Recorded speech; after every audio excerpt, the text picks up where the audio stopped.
pagar untuk masuk lingkungan sekolah ya. Kalau boleh Ibu tahu alasan Damar melakukan itu kenapa? Saya tadi telat masuk, gerbang sudah ditutup. Oh gitu, jadi Damar telat masuk, gerbang sudah ditutup, kemudian untuk masuk ke lingkungan sekolah Damar melompat pagar gitu. Oke. Ya. Tadi Ibu sudah bilang bahwa kesalahan itu manusiawi dilakukan ya. Kita sebagai manusia, bagaimana cara kita untuk memperbaikinya seperti itu. Nah, menurut Damar, meloncat pagar itu apakah sesuai dengan keyakinan kelas kita? Tidak. Apa keyakinan kelas kita terkait hal itu? Berarti Damar melanggar kedisiplinan sekolah. Di sini tidak akan mencari benar salah. Nah, menurut Damar, kira-kira apa yang bisa Damar lakukan untuk memperbaiki hal ini? Saya akan berusaha untuk berangkat ke sekolah lebih pagi lagi. Oke, bagus. Jadi mulai besok mungkin berangkat sekolahnya lebih pagi ya. Kemudian apa lagi kira-kira?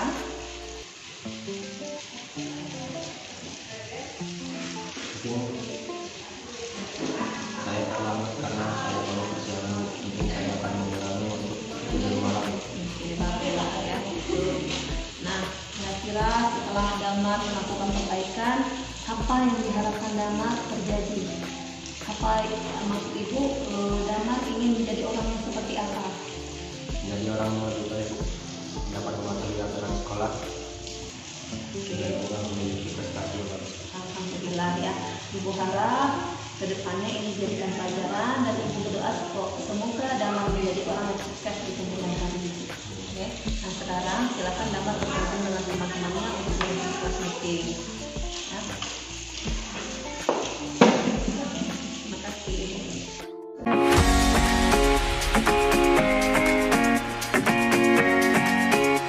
Warahmatullahi wabarakatuh. Salam bahagia dan sehat selalu kita bersama. Yang saya hormati Bapak Kepala SMA Negeri 1 Hujan Mas. Yang saya hormati Bapak Ibu guru hebat SMA Negeri 1 Hujan Mas. Alhamdulillahirabbil alamin. Wassalatu wassalamu ala anbiya'i wal mursalin wa ala alihi wa sahbihi ajmain. Puji syukur kehadiran Allah Subhanahu wa taala atas rahmat dan hidayahnya. Hari ini kita bisa berkumpul di ruangan ini dalam rangka sosialisasi pemahaman dan pengembangan budaya positif di SMA Negeri 1 Hujan Mas. Salawat serta salam tercurah kepada teladan kita Nabi Muhammad SAW, warga, sahabat, tabi'in dan orang-orang yang tetap istiqomah di jalannya. Untuk membuka acara hari ini, mari bersama-sama kita melapaskan basmalah. Bismillahirrahmanirrahim. Kemudian kata sambutan yang akan disampaikan oleh Bapak Kepala Sekolah, Bapak Ferdizal SPD MM. Pada Bapak kami persilakan. Assalamualaikum warahmatullahi wabarakatuh.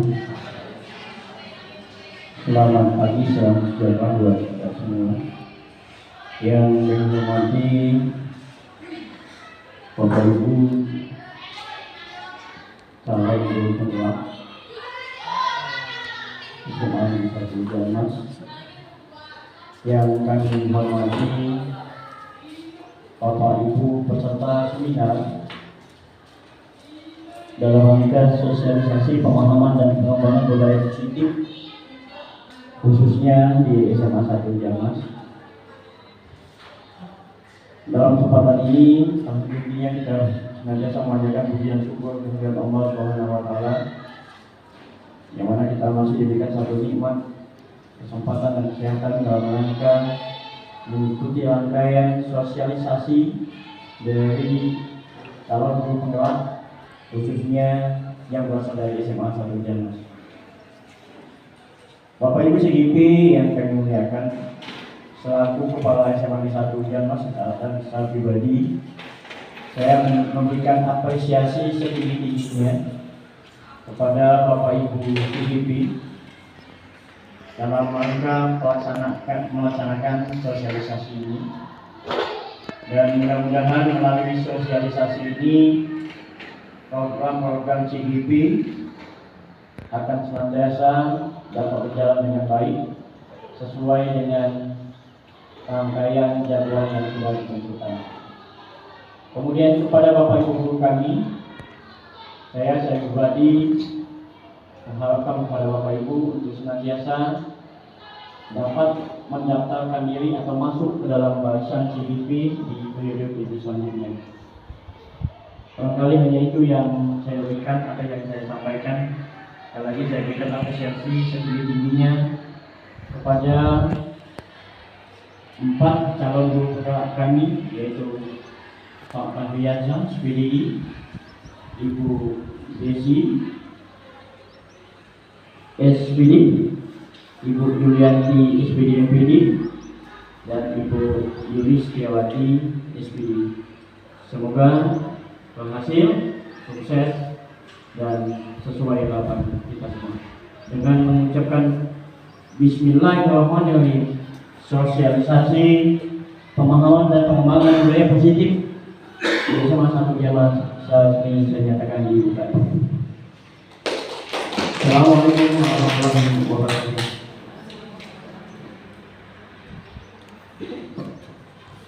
Terima kasih atas sambutannya.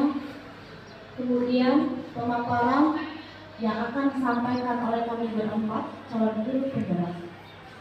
Yang pertama akan disampaikan oleh Bapak Fahriansyah, SPDI, dengan materi disiplin positif dan nilai-nilai kebaikan universal. Pada Pak Fahri, kami persilakan. Waalaikumsalam warahmatullahi wabarakatuh.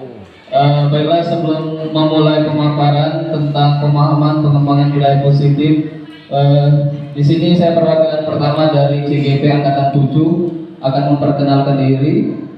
Nama saya Fahriansyah, SPDI, dan teman-teman saya yang lainnya akan menyusul nanti. Baiklah, sebelum memulai pemahaman, saya ingin semuanya mengikuti instruksi saya supaya tidak merasa tegang sebelum kita mendengarkan pemaparan singkat dari saya. Mudah, silakan. Instruksinya adalah tepuk tangan ya. Kalau saya bilang selamat pagi, itu tepuk tangannya 1 kali. Kalau saya bilang selamat siang, tepuk tangannya 2 kali. Dan kalau selamat malam itu ya tepuk tangannya setengah. Ya, berdiri saja ya, berdiri biar lebih semangat, berdiri. Tepuk tangan. Setengahnya begini ya. Ya, bisa dimulai ya. Konsentrasi. Pagi 1 kali tepuk tangannya, siang 2 kali, kalau malam tidak bertepuk atau setengah. Ya, bisa dimulai. 1, 2, 3. Pagi. Selamat pagi. Selamat siang. Selamat siang. Pagi siang. Belum. Ya, selamat pagi, selamat siang. Saya ambil pagi siangnya saja ya, selamanya tidak usah. Jadi kalau pagi siang berarti tepuk tangannya sekali dan 2 kali, ada jedanya ya sedikit. Ya udah. Selamat pagi. Selamat malam. Ya, bagus. Lanjut, selamat siang. Pagi malam. Ya. Ya bagus, sudah. Sekali lagi ya. Sekali lagi. Selamat siang. Selamat pagi. Pagi siang.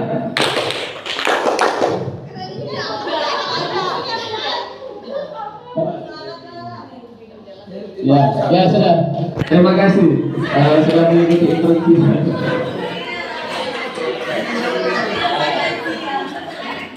Ya, mulai ya. Di sini saya akan pemaparan yang pertama, yaitu tentang disiplin positif, nilai-nilai kebajikan dan keyakinan kelas.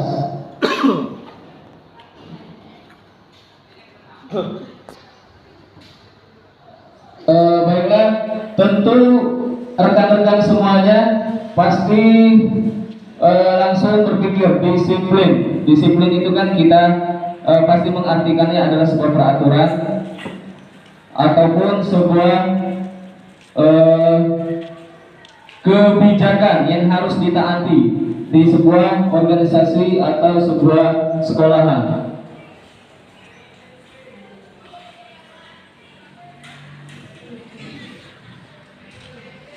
Terus disiplin di sini adalah di mana kita sendiri yang mengontrol, ya. Ya, di sana ada makna kata disiplin. Makna kata disiplin itu ketika mendengar kata disiplin, apa yang terbayang di benak kita, apa yang terlintas di pikiran kita. Kebanyakan orang akan menghubungkan kata disiplin itu dengan kata tertib, teratur, dan kepatuhan pada sebuah peraturan. Kata disiplin juga sering dihubungkan dengan hukuman. Padahal itu sungguh berbeda, karena belajar tentang disiplin positif tidak harus dengan memberi sebuah hukuman. Nah, jadi jelas ya, kata disiplin itu kita harus mengetahui disiplin itu bukan hanya sebuah hukuman yang kita berikan, tapi di sini kita memberikan sebuah kemerdekaan, keluasan kepada seseorang. Kita sebagai guru memberikan sebuah kemerdekaan kepada seorang anak didik agar mereka merasa nyaman. Apa yang kita sampaikan, apa yang kita beri kepada mereka, ya, untuk kata disiplin. Jadi disiplin di sini bukan hanya sebuah hukuman, tetapi sebuah konsekuensi yang harus kita sampaikan, ya, konsekuensi pastinya, karena konsekuensi itu akan memberikan salah satunya efek jerah kepada seorang pendidik.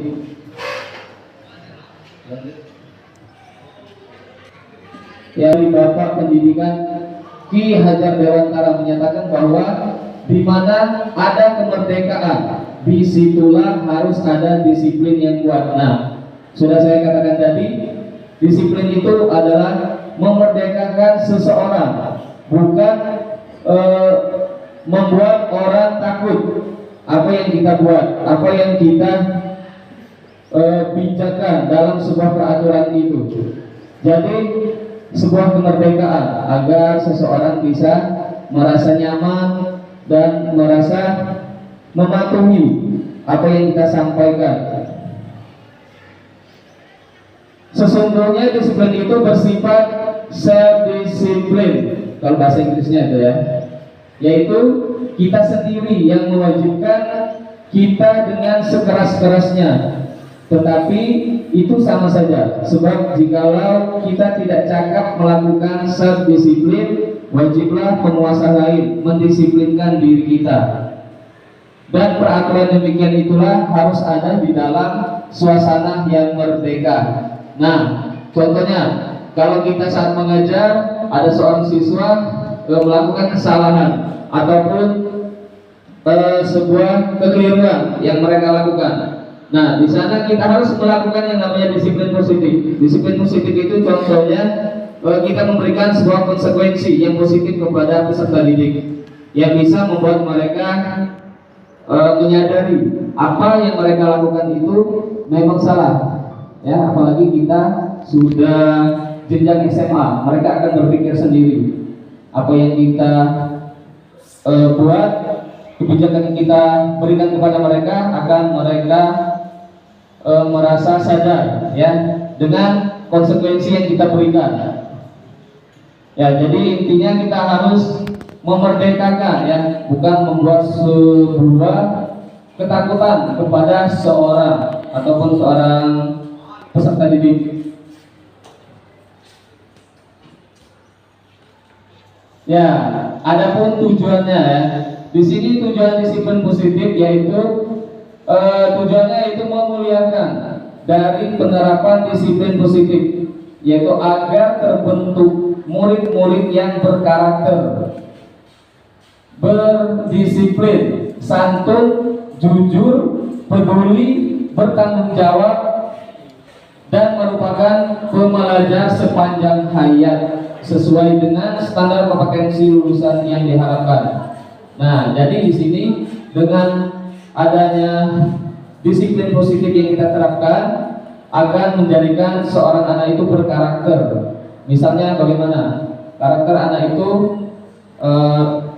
mereka buat, ya, itu karakteran ataupun kebijakan yang kita buat.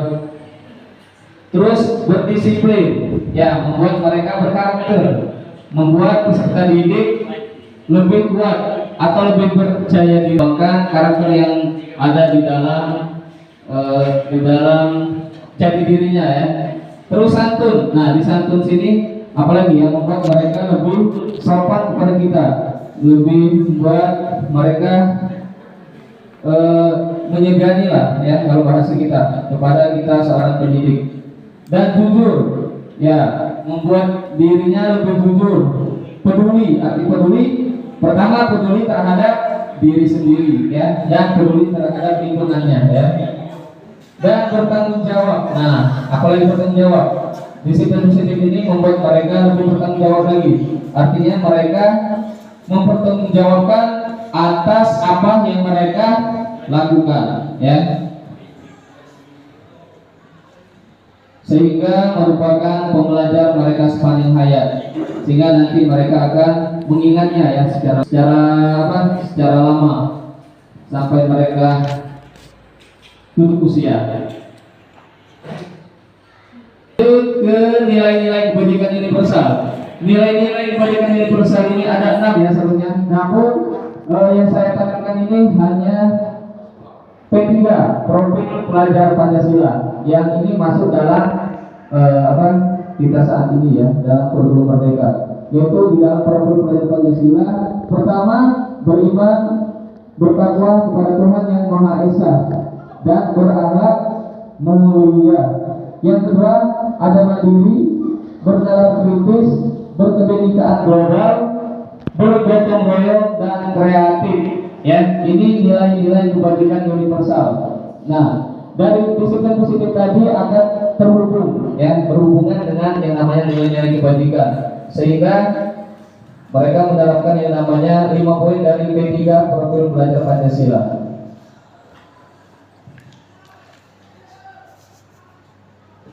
Ya, di sini ada pertanyaan, mengapa keyakinan kelas? Lanjut ke keyakinan kelas, ya. Mengapa keyakinan kelas? Mengapa tidak peraturan kelas saja? Maksudnya adalah nanti, ya, nanti bisa rekan-rekan Bapak Ibu menjawabnya sendiri nanti. Nilai-nilai keselamatan atau kesehatan inilah yang kita sebut sebagai suatu keyakinan, yaitu nilai-nilai kebajikan universal yang disepakati secara tersirat ataupun tersurat, lepas dari latar belakang baik suku, negara, bahasa maupun agama, seperti yang sudah disampaikan sebelumnya. Pada pemaparan selanjutnya yang akan disampaikan oleh Ibu Julianti SSI MPD. Kepada itu kami persilakan. Assalamualaikum warahmatullahi wabarakatuh. Sebelumnya terima kasih, ya, kami ucapkan kepada rekan-rekan guru sekalian, guru-guru hebat yang telah menyempatkan waktunya untuk menghadiri pengibasan tentang pemahaman dan pengembangan budaya positif. Setelah tadi Pak Pahdi menjelaskan tentang disiplin, ini sekarang dilanjutkan dengan materi yang kami dapatkan di program Guru Penggerak, yaitu teori motivasi, hukuman, penghargaan, dan restitusi. Ada seorang psikolog yang bernama Dian Gosen, ya, itu dalam bukunya Restructuring School Discipline, dia menyatakan kalau kita melakukan sesuatu itu kita memiliki 3 motivasi, ya, 3 motivasi perilaku manusia. Yang pertama, menurut Dian Gosen ini dalam bukunya dia menyatakan Motivasi pertama kita adalah untuk menghindari ketidaknyamanan atau hukuman. Ya, ini motivasi terendah dari perilaku manusia. Biasanya motivasi ini kita melakukan sesuatu itu hanya untuk menghindari hukuman atau ketidaknyamanan. Dan mungkin kita di sini tidak ada yang melakukan ini karena kita di sini semua adalah guru-guru hebat. Ya. Kemudian yang kedua adalah untuk mendapatkan imbalan ataupun penghargaan dari orang lain. Ya. Ini tingkat yang kedua. Kita melakukan sesuatu itu karena ada yang kita harapkan, misalnya imbalan atau penghargaan dari orang lain. Ini mungkin juga tidak kita lakukan. Ya. Kemudian yang ketiga adalah kita melakukan sesuatu itu untuk menjadi orang yang kita inginkan dan menghargai diri kita sendiri dengan nilai-nilai yang kita percaya. Ini adalah tingkat tertinggi dari motivasi manusia melakukan sesuatu. Ya mungkin kalau menurut kita itu sesuatu yang benar, nilai-nilai yang benar, kenapa kita pergi sekolah, kenapa kita mengajar, itu adalah untuk menjadi nilai yang baik yang kita percayai. Memang kita harus bekerja karena motivasi yang ada pada diri kita, bukan karena dorongan dari yang lain. Jadi ini adalah motivasi internal, inilah motivasi yang terbaik untuk kita melakukan sesuatu. Ya. Jadi tujuan dari disiplin positif itu adalah menanamkan motivasi yang ketiga, ya, motivasi yang baik tadi, motivasi internal yang kita akan terapkan kepada murid-murid kita. Jadi kalau mereka ke sekolah itu memang ada sesuatu yang mereka inginkan dari diri mereka, bukan sekedar paksaan dari orang tua atau tuntutan dari orang tua atau juga tuntutan dari teman-teman karena teman-teman sekolah, mereka juga sekolah. Jadi ini yang akan kita terapkan kepada peserta didik kita, melakukan sesuatu karena faktor internal untuk nilai-nilai yang kita percayai. Ya. Nah, ketika murid kita melakukan nilai-nilai yang dipercaya, nilai-nilai kebaikan tentunya, nilai-nilai kebajikan atau motivasi intrinsik, biasanya mereka akan melakukan sesuatu yang lebih teratur dan menjadi orang yang menjunjung tinggi nilai-nilai yang mereka hargai. Nah, di sini ada perbedaan antara hukuman, konsekuensi, dan restitusi. Ya. Mungkin kalau hukuman dan konsekuensi kita semuanya sudah mengetahui. Mungkin ada kata baru yang baru kita ketahui sekarang, sama juga seperti kami setelah mengikuti program pendidikan ini, kami mengetahui apa itu restitusi. Ya, jadi dalam menjalankan peraturan ataupun keyakinan kelas atau sekolah, kalau ada suatu pelanggaran, biasanya kalau yang namanya pelanggaran itu sesuatu yang harus terjadi. Dan sekarang kita perlu juga mengkaji ulang bagaimana itu tentang hukuman.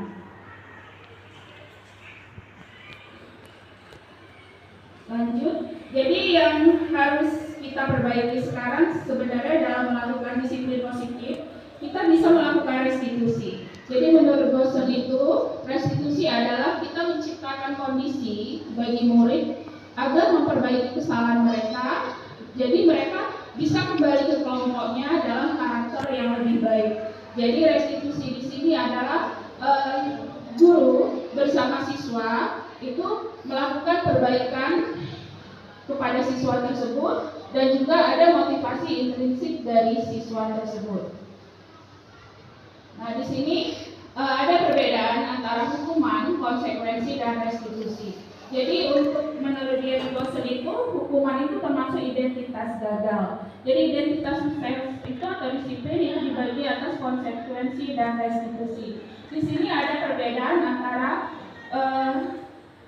item-item kalau kita melakukan hukuman, konsekuensi, dan restitusi. Kalau hukuman itu biasanya sesuatu yang menyakitkan yang harus terjadi. Bisa melalui kata-kata, kata-kata dari kita ataupun perlakuan dari kita. Kemudian kalau konsekuensi itu sesuatu itu memang harus terjadi, tapi mungkin tidak terlalu menyakitkan bagi siswa. Sementara restitusi kita memberikan siswa itu berupa pilihan. Kemudian kalau hukuman ada ketidaknyamanan di diri murid tersebut, mungkin dia secara fisik, mungkin bisa juga secara psikis. Ya. Kemudian kalau konsekuensi itu tidak nyaman juga bagi murid, tapi tidak terlalu panjang jangka waktunya. Nah, kalau di restitusi, di situ murid ya, bisa menguatkan murid dalam jangka waktu yang panjang. Kemudian kalau hukuman di sini dalam tanda kutip ya, mungkin murid mendapatkan keadilan ya. Kemudian kalau konsekuensi korban itu bisa diabaikan. Kemudian kalau restitusi dia akan mendapatkan ganti sesuatu yang lebih baik. Kemudian kalau hukuman jelas murid atau anak-anak akan tersakiti. Kalau konsekuensi dia dibuat tidak nyaman, dan kalau restitusi nanti dia mendapatkan penguatan, tentunya penguatan dari kita sebagai guru. Kemudian di sini juga ada ya beberapa banyak sekali perbedaan antara hukuman, konsekuensi, dan restitusi. Kalau di hukuman itu ada perilaku yang pasif agresif semakin meningkat. Jadi kalau kita menghukum sebenarnya belum tentu kita mendapatkan yang kita inginkan dari siswa tersebut. Kita mengharapkan dia menjadi lebih baik, tapi mungkin saja bisa jadi kebalikannya. Dia bisa berperilaku lebih agresif. Ya, kemudian untuk konsekuensi di sini dikatakan bahwa penguatan itu hanya berlaku dalam jangka waktu yang pendek. Ya, sementara dalam restitusi masalah itu akan terpecahkan. Jadi di sini mungkin di akhir itu ada dibuat identitas gagal itu untuk hukuman itu lebih ke negatif, kemudian konsekuensi ke netral, dan restitusi dia lebih positif. Di sini masih dilanjutkan dampak bagi murid kalau hukuman itu dia merasa marah, ya bersalah. Kemudian ada secara psikologis dia merasa rendah diri dan juga bisa mengasingkan diri. Kalau konsekuensi dia akan kehilangan hak, waktu, dan jeda.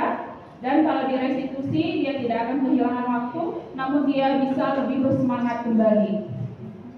Kemudian kelebihan lain antara hukuman, konsekuensi, dan restitusi adalah kalau hukuman itu dibuat oleh guru, kalau konsekuensi itu dibuat oleh guru dan murid dengan murid, tapi kalau restitusi itu lebih dari idenya murid dan kita sebagai guru menuntut. Nah, seperti itu juga yang diinginkan di Hajar Dewantara dalam pembelajaran, yaitu kita lebih menuntun kepada murid.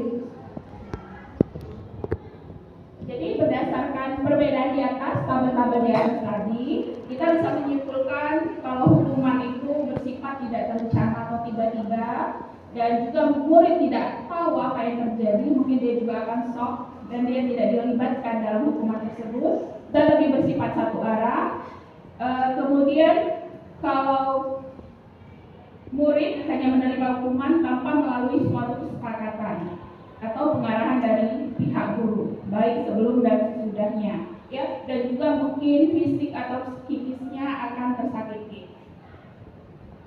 Ya. Kalau dalam bentuk konsekuensi itu sudah terencana, ya, jadi siswa sudah mengetahui sebelumnya, itu biasanya dibuat oleh pihak guru atau sekolah, dan murid memang sudah mengetahuinya, dan biasanya ada monitor dari guru setelah berapa kali mereka melakukan kesalahan. Terima kasih ya saya ucapkan kepada teman-teman sekalian, Bapak Guru hebat yang sudah meluangkan waktunya untuk mengikuti pengibasan dari kami sebagai calon guru penggerak. Assalamualaikum warahmatullahi wabarakatuh.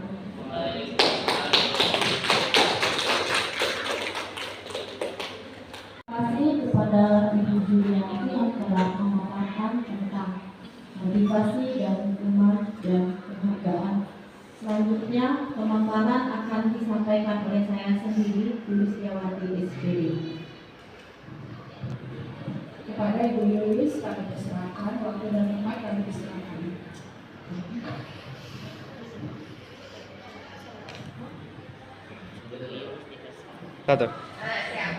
Assalamualaikum warahmatullahi wabarakatuh.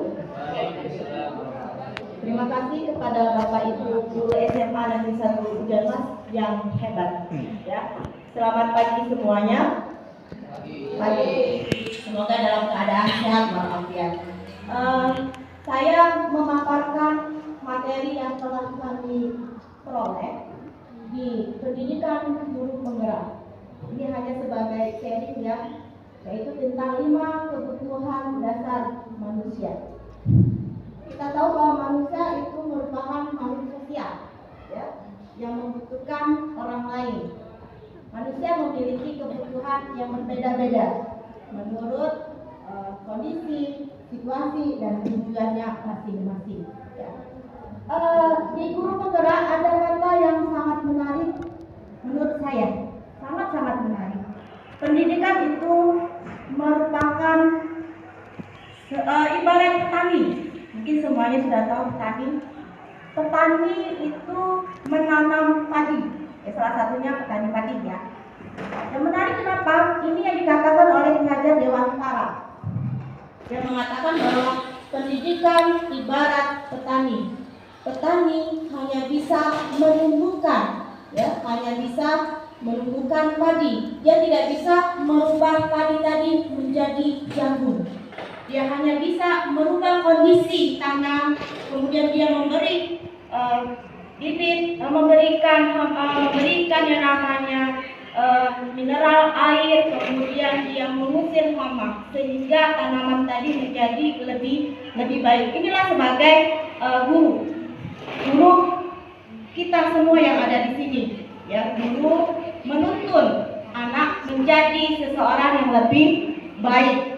Kita hanya menuntun dia menjadi lebih baik dengan bakat dan kemampuannya yang masing-masing itu berbeda. Oke. Bagaimana kita akan menjadi seseorang petani tadi yang menumbuhkan padi, mengolahnya menjadi padi yang baik, ya. Kebutuhan dasar. Ini semua kita butuh, ya. Kebutuhan untuk bertahan hidup, survival. Kemudian cinta dan kasih sayang, love and belonging. Kemudian ketiga, kebebasan hidup.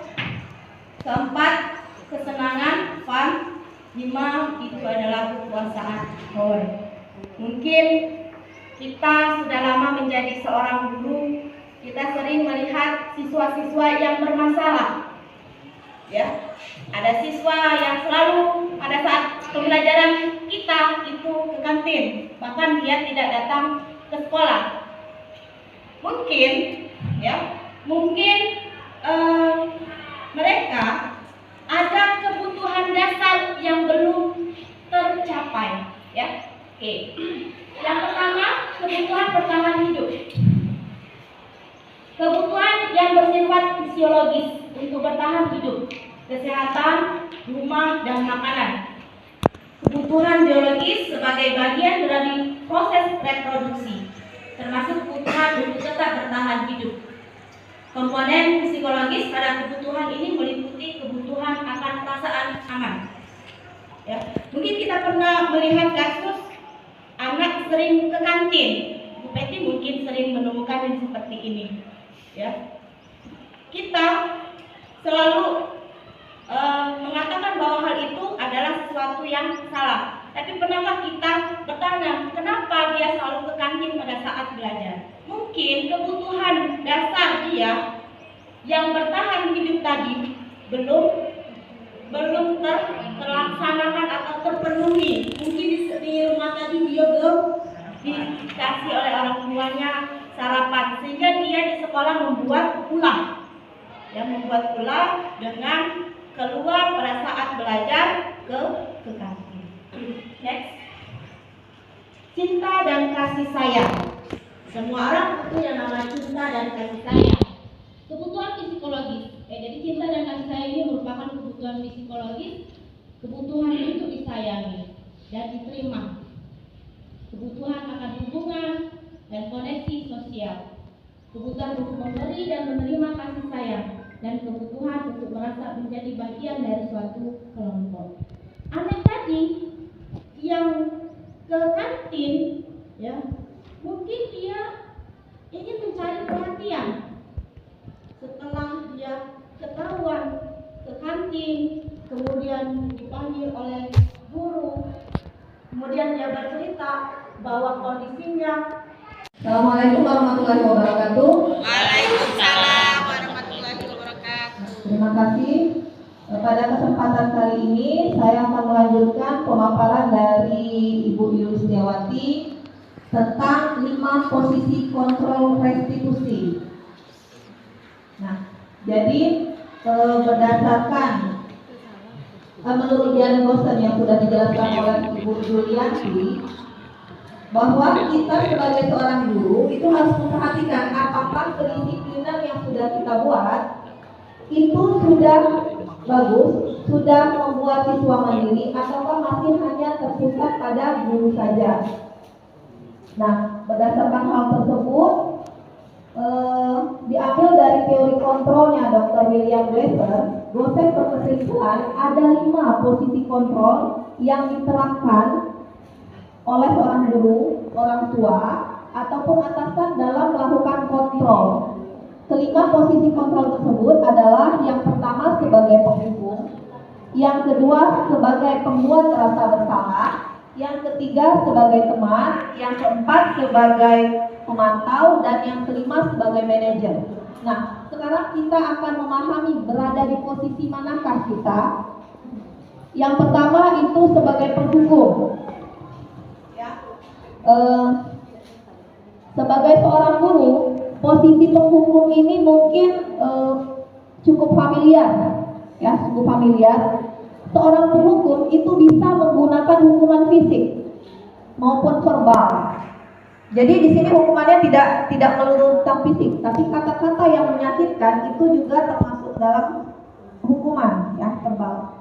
Orang-orang yang menjalankan posisi penghukum itu akan senantiasa mengatakan bahwa sekolah itu memerlukan sistem atau alat yang dapat lebih menekan murid-murid lebih dalam lagi. Itu alasan mereka untuk melakukan atau memberikan hukuman kepada siswa. Nah, pada posisi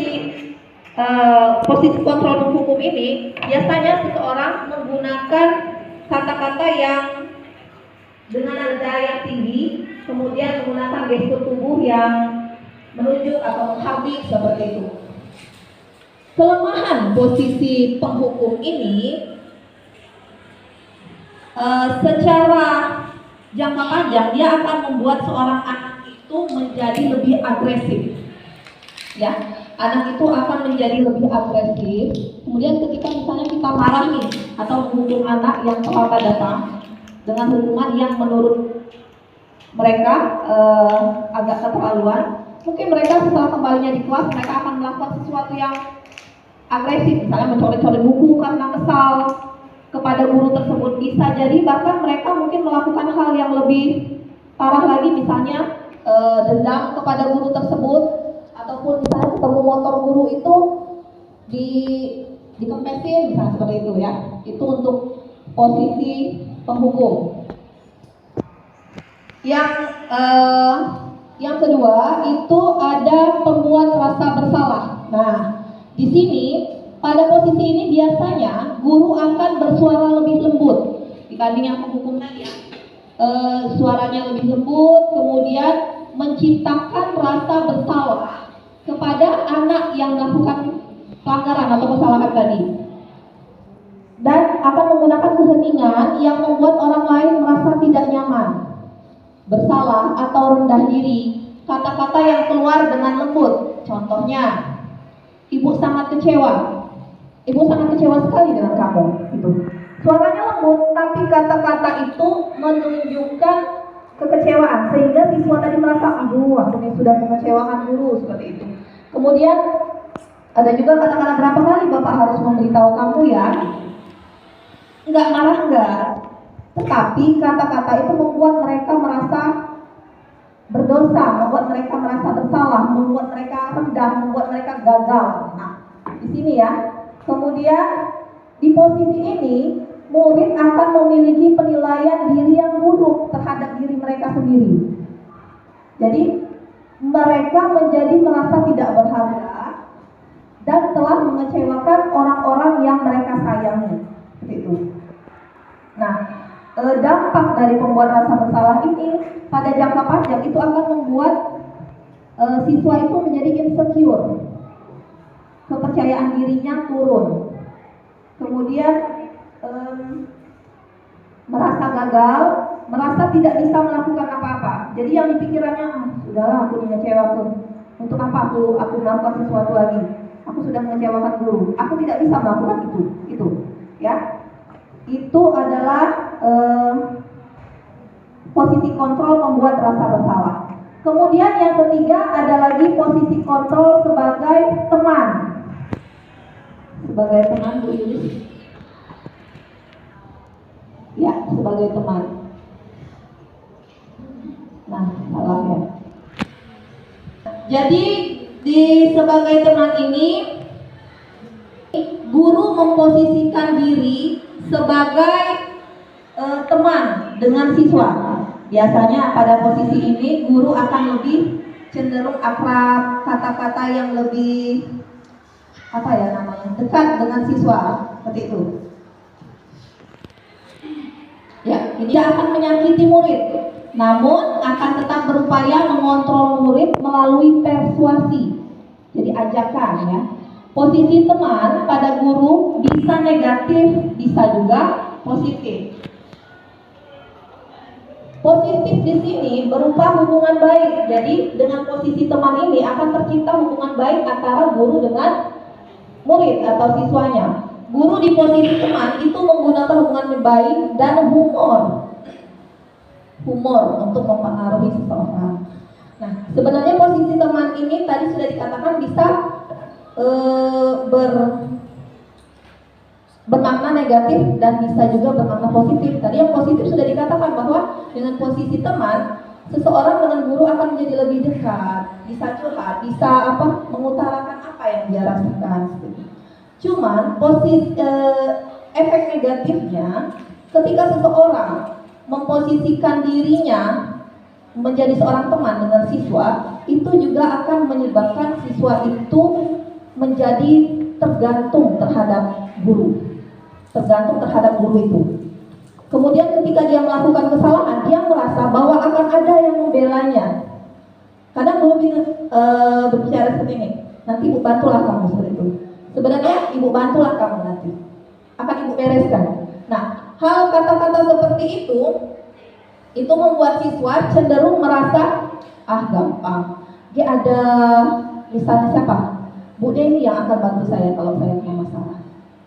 Kemudian efek negatif lagi, dia selain tergantung dengan guru tersebut, dia hanya akan memandang guru itu saja. Tuh. Dan di sini kadang memposisikan diri sebagai teman membuat siswa kebablasan.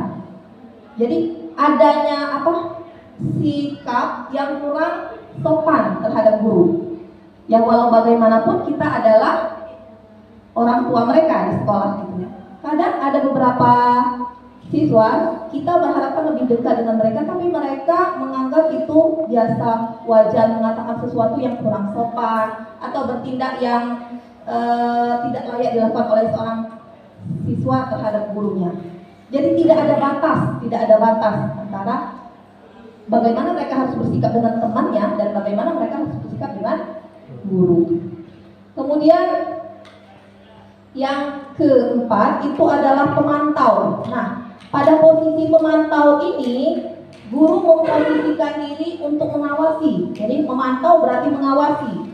Pada saat kita mengawasi, kita bertanggung jawab atas perilaku orang-orang yang kita awasi. Posisi pemantau berdasarkan pada peraturan-peraturan dan konsekuensi. Tadi sudah dibicarakan oleh Pak Apik maupun Bu Yulis dan Bu Julianti tentang konsekuensi. Dengan menggunakan sanksi atau konsekuensi, kita dapat memisahkan hubungan pribadi kita dengan murid sebagai seorang yang menjalankan posisi pemantau. Nah, posisi pemantau ini biasanya guru mempunyai catatan-catatan. Misalnya, kalau kamu seperti ini, konsekuensinya ini. Kamu dapat bintang karena kamu sudah mengerjakan ini dengan baik. Oh, kamu nilai poinnya jadi segini. Poinnya dikurangi karena kamu melakukan kesalahan ini. Seperti itu. Jadi posisi pemantau ini berlandaskan pada teorinya stimulus respon, ya, stimulus respon. Jadi ada stimulus, ada respon, seperti itu, ada tanggapan. Nah, sebenarnya posisi pemantau ini sudah positif ya sebenarnya. Jadi di sini biasanya ciri-ciri posisi pemantau itu dia akan memberikan poin, memberikan catatan-catatan. Misalnya sudah berapa pelanggaran yang kamu lakukan. Kalau pelanggarannya sudah sekian, maka konsekuensinya ini. Kalau pelanggarannya sudah sampai 200, maka konsekuensi yang kalian hadapi itu.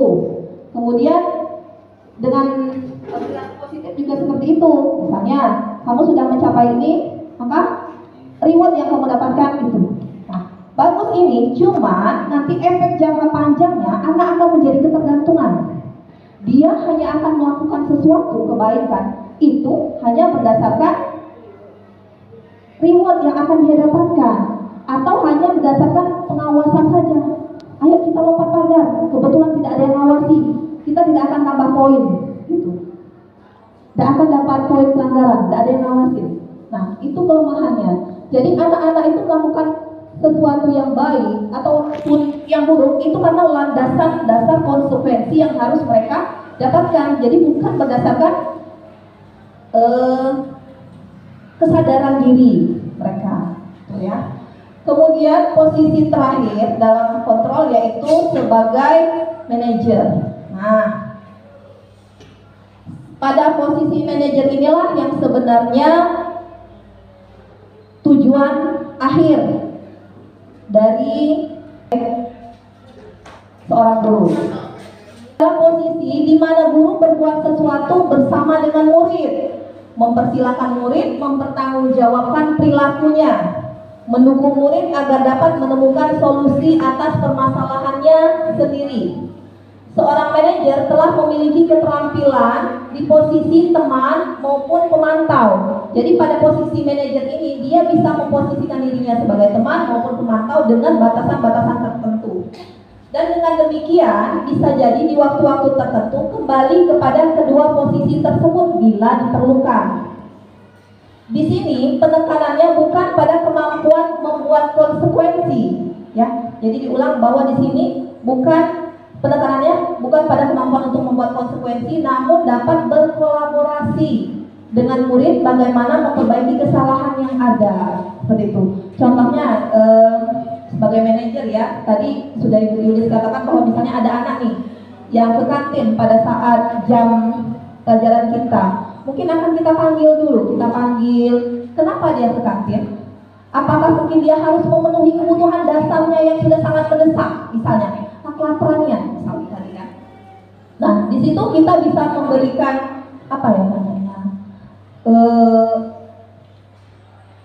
penguatan kepada mereka, kan seperti itu.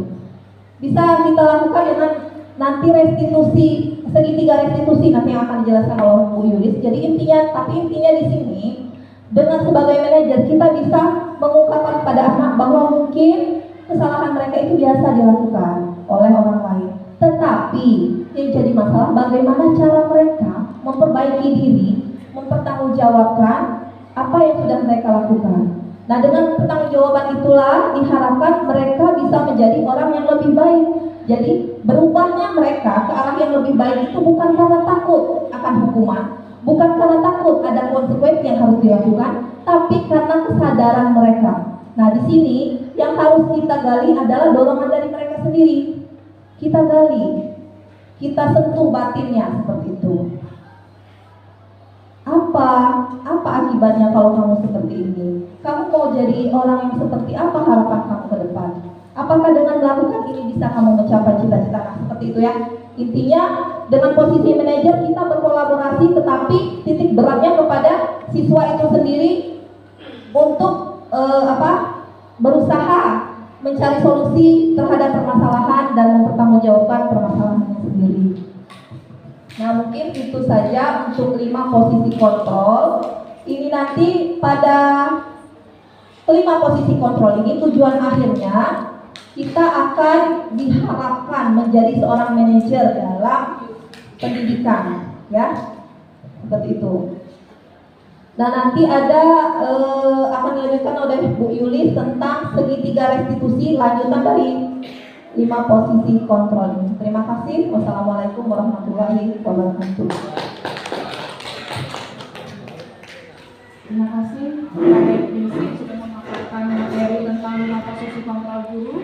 Kemudian ini untuk pemaparan terakhir dilanjutkan oleh Ibu Yulis dengan bagaimana menerapkan segitiga restitusi di dalam proses pembelajaran kita sehari-hari. Pada Ibu Yulis kami persilakan.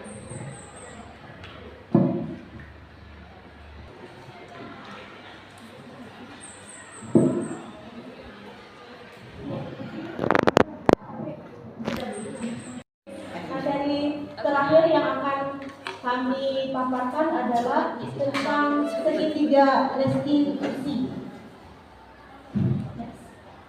Segitiga restitusi. Tadi sudah dipaparkan oleh Ibu Juli di awal. Restitusi adalah proses kolaboratif yang mengajarkan murid untuk mencari solusi untuk masalah dan membantu murid berpikir tentang orang seperti apa yang mereka inginkan dan bagaimana mereka harus memperlakukan orang lain. Tadi juga sudah dipaparkan oleh Bu Desi bahwa posisi kontrol yang terbaik itu adalah sebagai manajer. Bagaimana menyelesaikan suatu restitusi membantu murid menjadi lebih memiliki tujuan, disiplin positif dan memulihkan dirinya setelah berbuat salah. Jadi tadi materinya sangat menarik yang disampaikan oleh Ibu Desi, 5 kontrol posisi. Pada saat saya mengikuti guru penggerak ini, mungkin saya meneteskan mata. Kenapa? Pada saat memakai 5 posisi kontrol tadi, mungkin saya koreksi sendiri bahwa saya masih sering mengedepankan yang sebagai posisi penghukum. Ya. Setelah saya mengikuti guru penggerak ini, ternyata banyak sekali yang harus kita pelajari. Bahwa sebagai seorang guru sebaiknya menjadi seorang manajer, bukan hanya manajer di perusahaan, tapi manajer bagaimana menjadi guru yang terbaik. Tadi sudah dipaparkan. Nah, ini adalah restitusi, segitiga restitusi. Tahapan yang harus kita lakukan pada saat menemukan masalah di sekolah ataupun di kelas. Ya. Jadi mungkin kita harus lebih banyak, khususnya saya juga harus banyak belajar. Mungkin selama ini kita langsung menjudge anak salah seperti itu. Tapi setelah ini kita akan mengetahui tahapan segitiga restitusi. Yang pertama itu adalah menstabilkan identitas. Ya. Bagaimana menstabilkan identitas?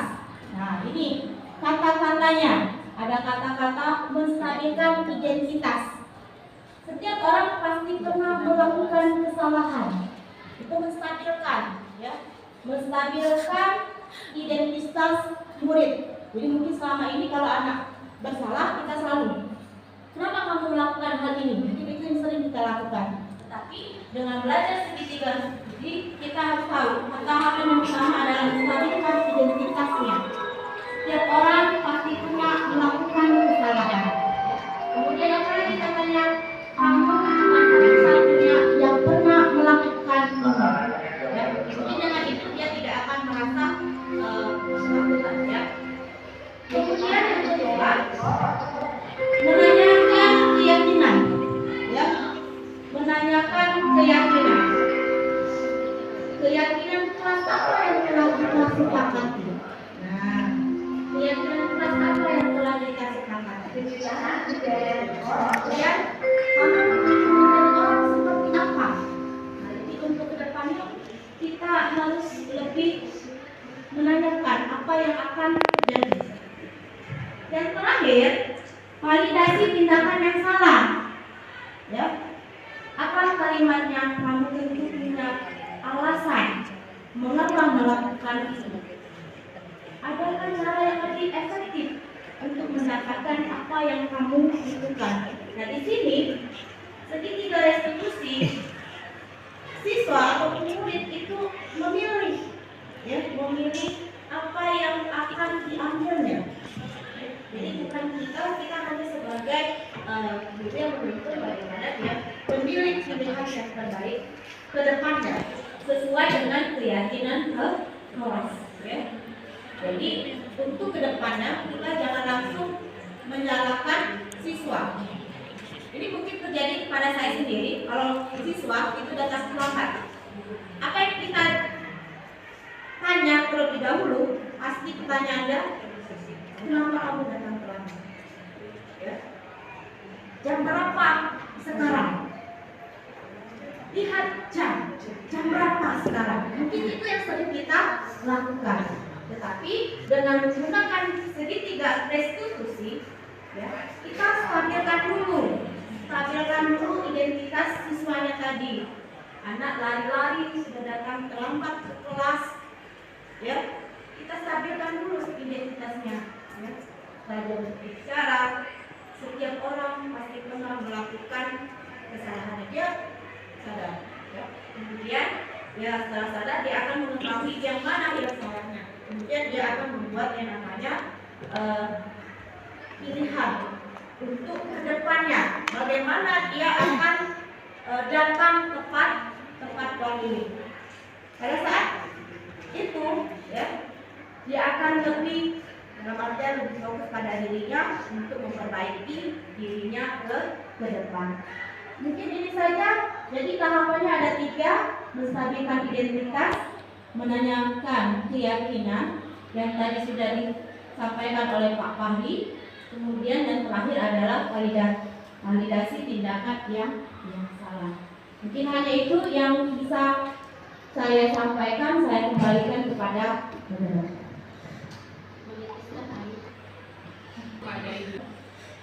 Ini atas pemaparan mengenai segitiga restitusi dari Bu Yulis. Terima kasih atas kehadiran teman-teman sekalian, atas waktunya untuk hadir di ruangan ini dalam rangka sosialisasi pemaparan budaya positif di sekolah. Untuk yang terakhir, kami minta kepada Pak Sasradi untuk memimpin doa demi keberkahan dari acara kita ini. Kepada Pak Sasradi kami persilakan.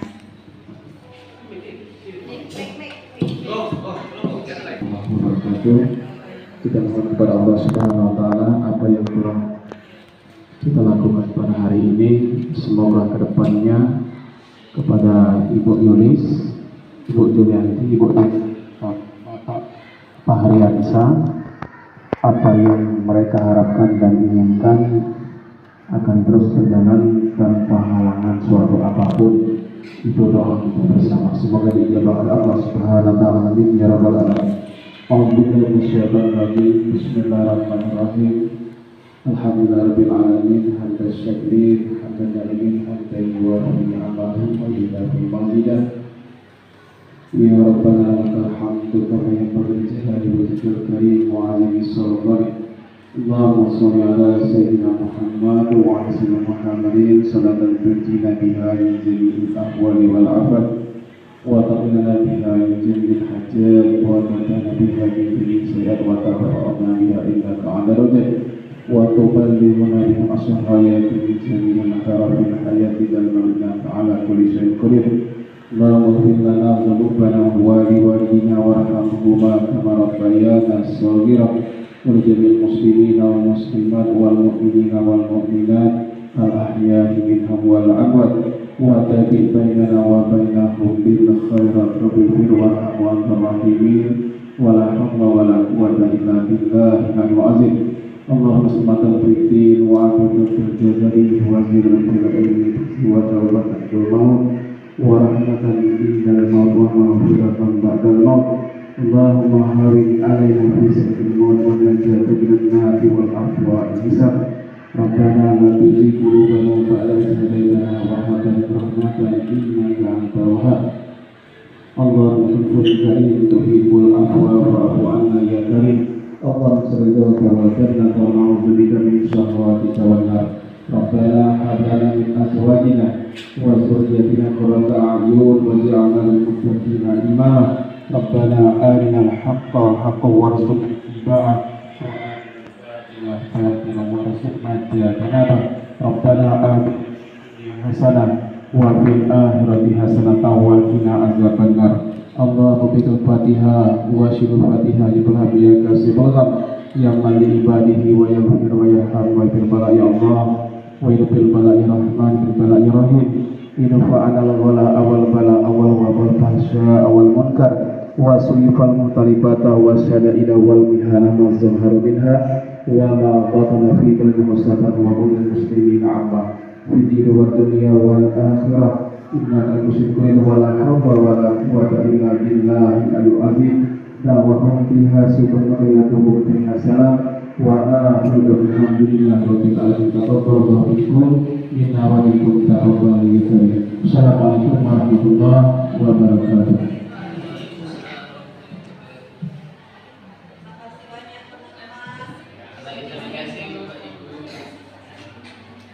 Baiklah, dengan selesainya doa tadi, selesai juga acara kita pada hari ini.